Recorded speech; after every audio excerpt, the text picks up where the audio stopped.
Good morning everyone, welcome back to my another mini blog.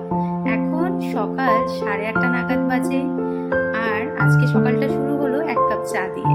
তো চা বসিয়ে দিয়েছি, চাপাতি চিনি দিয়ে চাটাকে ভালো মতো ফুটিয়ে এখন চাটা ফটাফট খেয়ে আমরা চলে গেলাম ফ্রেশ হতে, কারণ কি আজকে বাড়িতে ঠাকুর বসাবো। তো অনেক কাজ, ঠাকুর বসানোর জন্য ফটাফট রেডি হয়ে ঠাকুরকে সুন্দর করে পরিষ্কার করে সিংহাসন পেতে ঠাকুরের সব কিছু রেডি করতে করতে আমার শাশুড়ি মা সেখান থেকে ফোন করে দিয়েছে আমাকে। এখন ঠাকুর মশার সাথে ভার্চুয়ালি আমি মন্ত্র বলে এখানে ঠাকুরকে বসিয়েছি। তোমরা দেখতেই পাচ্ছ ঠাকুরকে কিন্তু আজকে ভীষণ সুন্দর দেখাচ্ছে।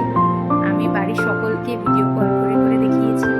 তারপর সকালের খাবারের জন্য আমি একটা স্মুদি বানিয়ে নিয়েছিলাম, মুসলি, দুধ, বেসিক্যালি সব ধরনের ফলই দিয়ে। এখানে আজকে আম কলা ছিল, সেটাই দিয়েছি। মুসলিটা খেয়ে আমি দুপুরে রান্নার জন্য চলে গেলাম। দুপুরে রান্নাতে আজকে ছিল খিচুড়ি, আর এখানে পনির মশলা করবো বলে মশলাটাকে প্রথমে দিয়ে তারপরে পনিরটাকে দিয়ে নাড়াচাড়া করে অলমোস্ট আমার পনির ডান। আর ঠিক নামানোর আগে ফ্রেশ ক্রিম দিয়ে আমি পনিরটাকে নামিয়ে দিলাম।